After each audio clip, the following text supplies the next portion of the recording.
manyana kataje ye karlori nje ya ko befo wo muiti ngola expose wala tikala kuta ka janjandi ya anyadu mola ni sunguti ndi ngola tele ya nyadu kella yena karakara katara burari nganoma itele amantora. So the best thing is femu yalo ko information siari no yalo ne ko is beneficial for police investigation of was at a police social media natalo dila ani lunga menna affilita time menna affilita ay minedum ibe wala dile la ye danji ha ye dawoto dula do ye jebula kana dingo expose for police. So as a Kumabake, you want to say anything? I think that one is very interesting one because exposing the child, I think that is what you haven't seen that. I think Okumaro Bakale Buba. You know, right now legally, the legal requirement is by the police, and the reason why that is catered in the law is to make sure some of these things surface. Because if the all the information is given to the police, now the police know part of that information, many that are bad. And in many understand. You know, you mentioned a section saying that exactly. every Gambian or every person that is to report. Social media.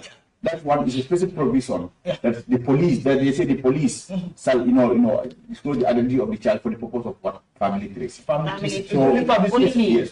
That's important. So for that one also, if you look at the law, it does not mention any other social media as per se, but they mention. So and I think the reason why they did that is because of some of these things that he's mentioned. Yeah. Because like maybe an individual. Exactly. But for free, yes, exactly. So there are some information when you're Pindila, where is internal investigation, so that normally get up, then you continue on. And I think that's very important. Very important. You want to say anything on it? Yeah.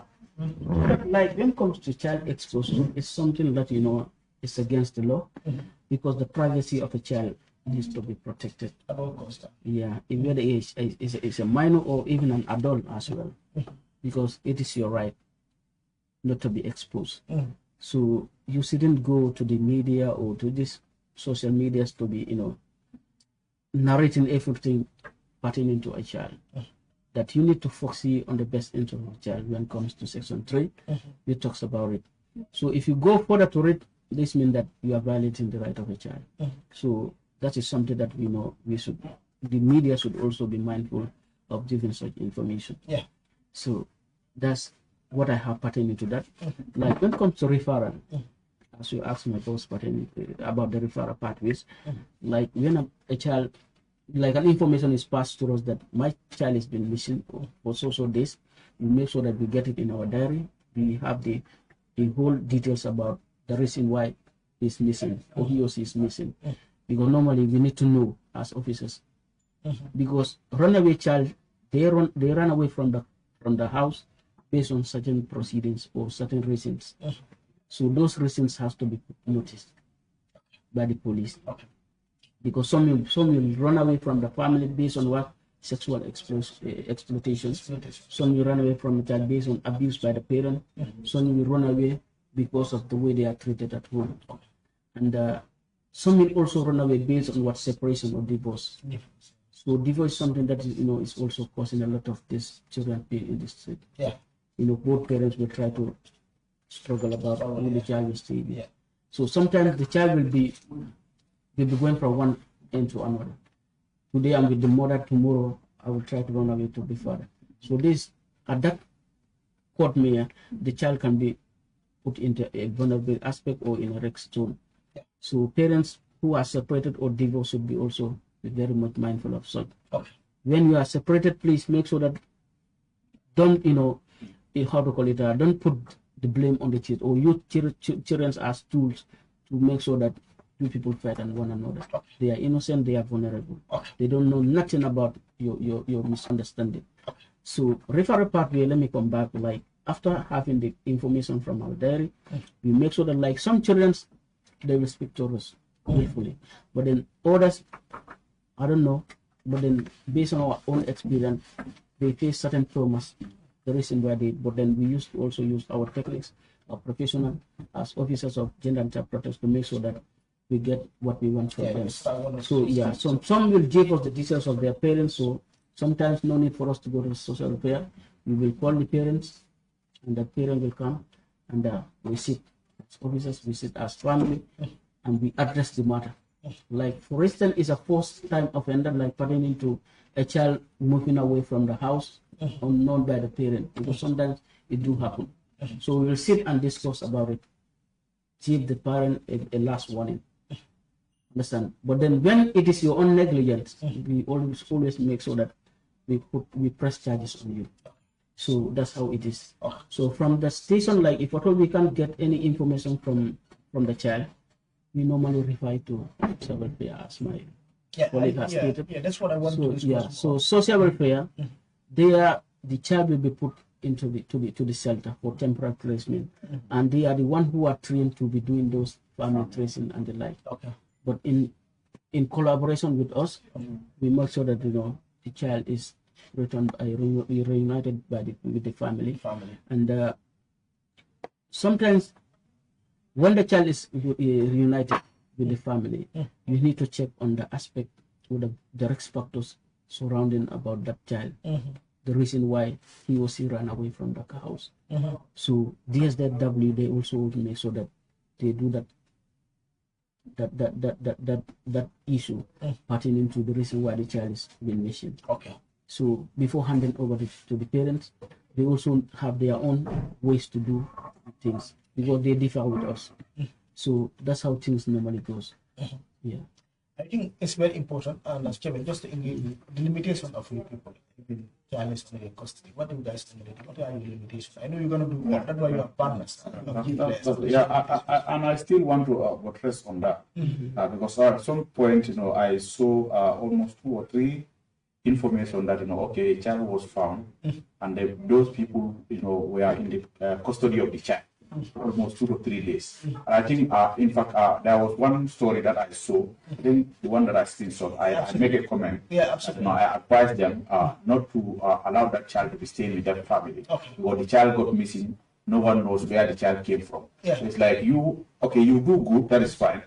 Inviting the child to your house, you cancel the child, try to find out. But from there, the requirement is you need to refer. Yeah, for how long? Yeah, you as soon as possible. You have to refer to police, and then police also at some point, if you cannot trace the family, that's what you normally do, to refer to the shelter.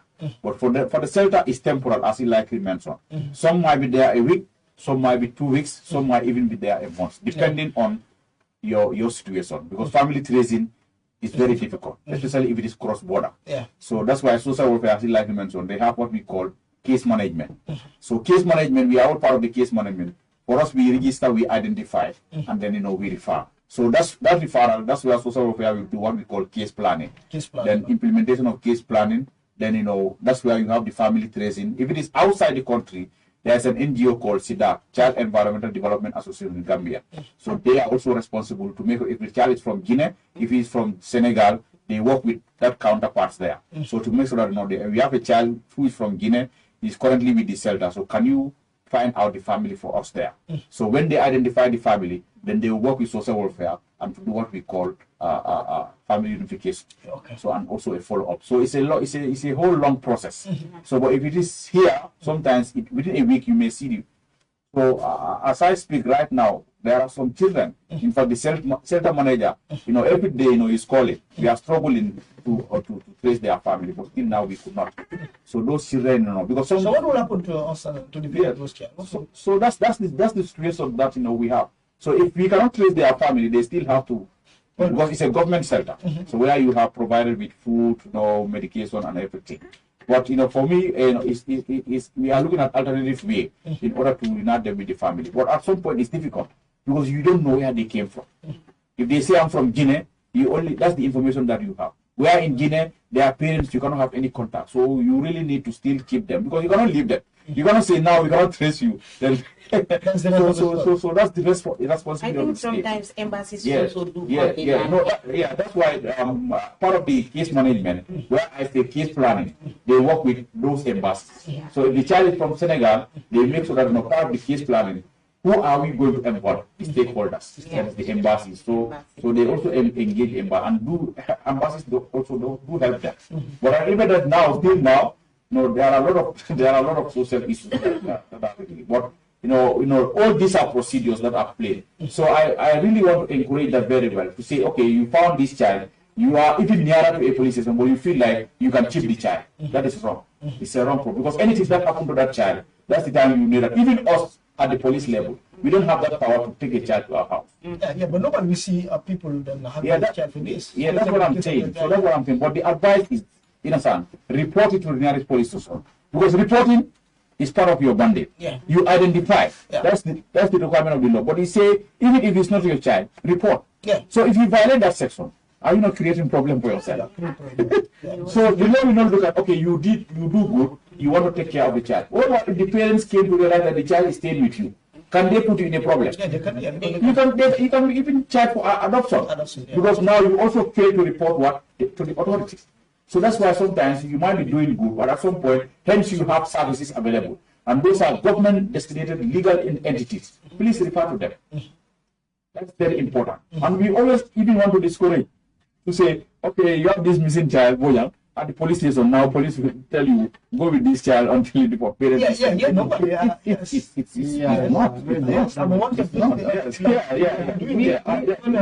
We don't encourage that. We don't encourage that. As far as someone came with a child to a police station, that's your responsibility now. So don't refer the child back to the individual, because it's at some point risky, and there might be a lot of other factors. But no, the police station will normally say we don't have no place. That's what I'm saying. That's the biggest challenge. Like me, sometimes I dig it from my pocket every day. Well, at some point, I will not also like it might be difficult, but it doesn't tell well.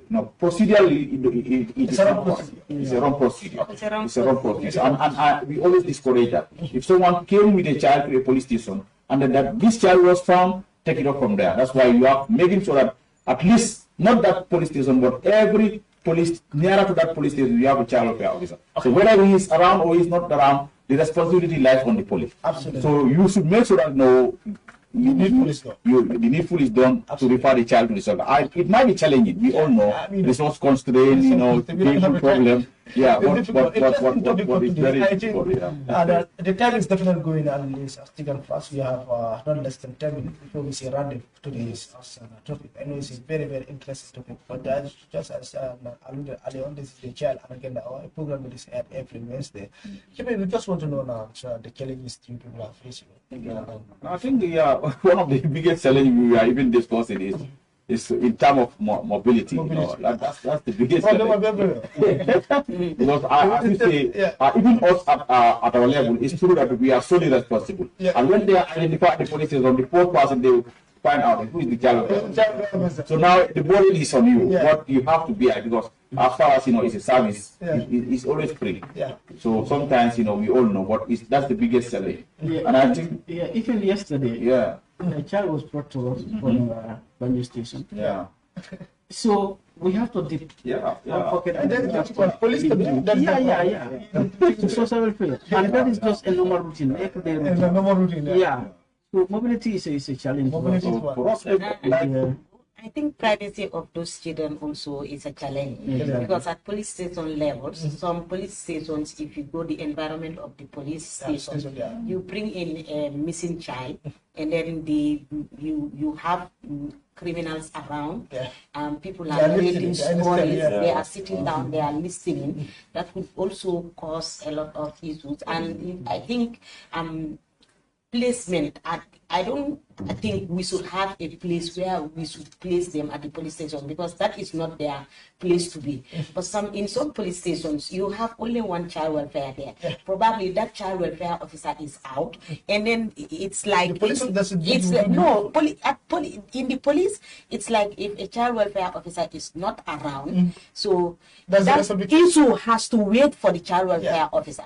Maybe the child welfare officer has other issues to attend to, so that child has to sit down there and wait. Whilst on the waiting, but the child is listening to other things or seeing other things that he or she shouldn't have seen at the police station environment.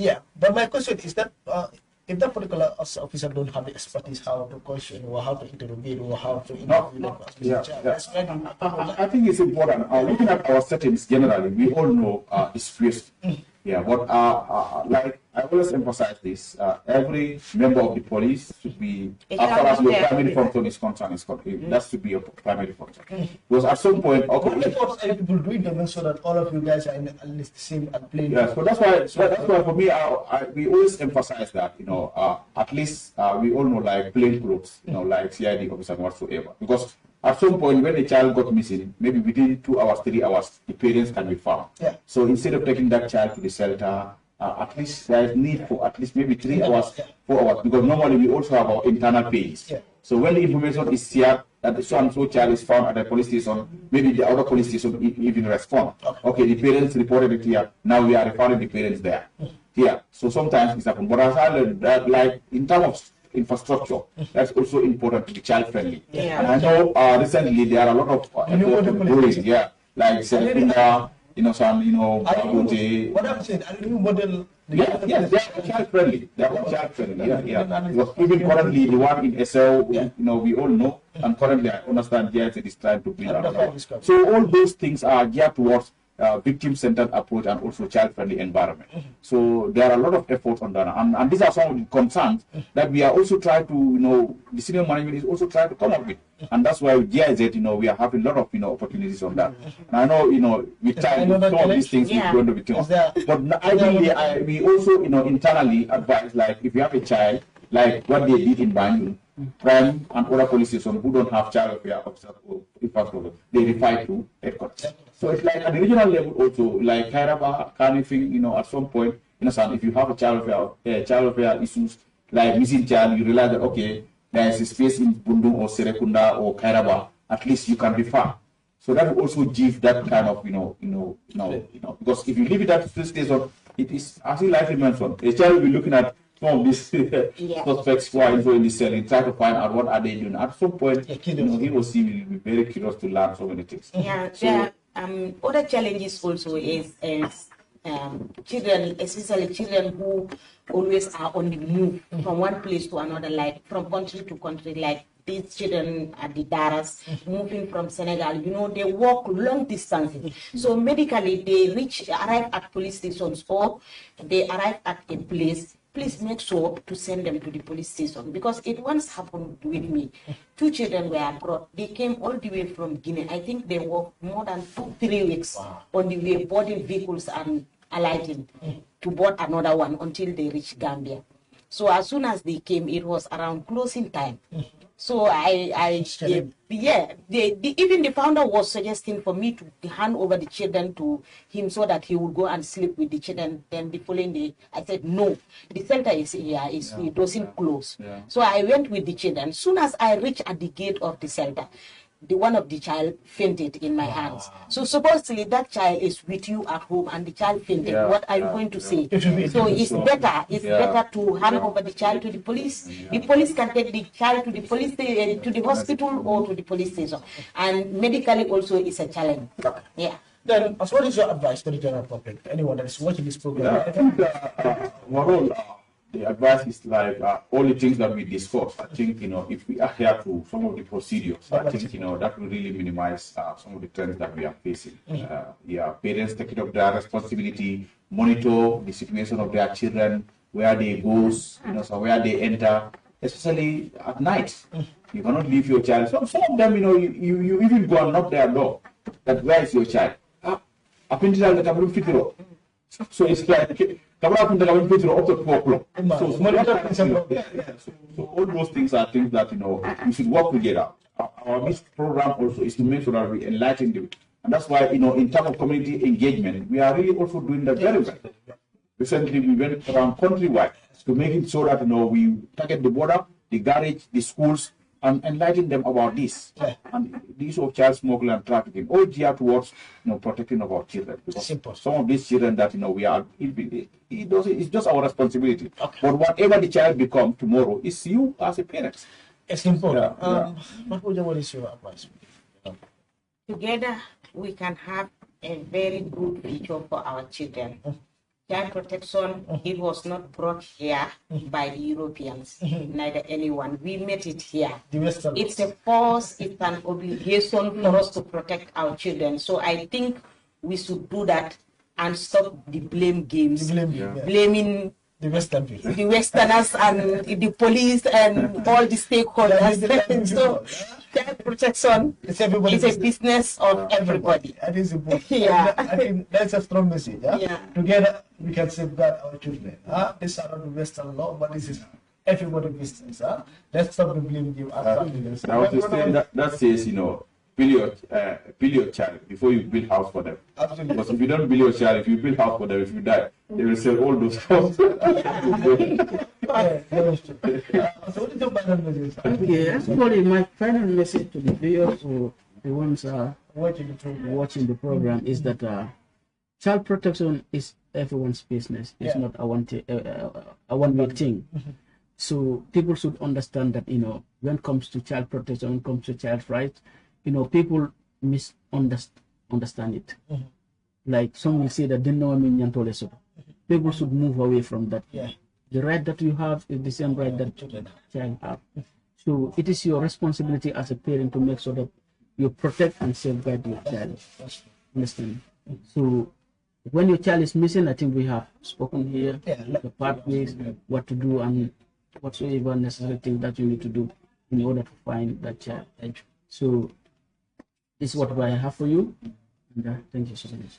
Once again, viewers, anyway, just watching us, that's what we have for today's program. That is in our agenda, our program that is every Wednesday. I know who's Sergeant Bua in J2. It has been a very interesting topic and a lengthy one for that matter. We are also sending this message to the people. Please, let's share the message. You know one, try to share the one. You know who, try to share the two to the others. Because together, at least, we can combat this. And then safeguarding our children is everybody's business. I'm saying thank you very much to my guests, and let's have a beautiful day ahead, and bye from me. Thank you very much.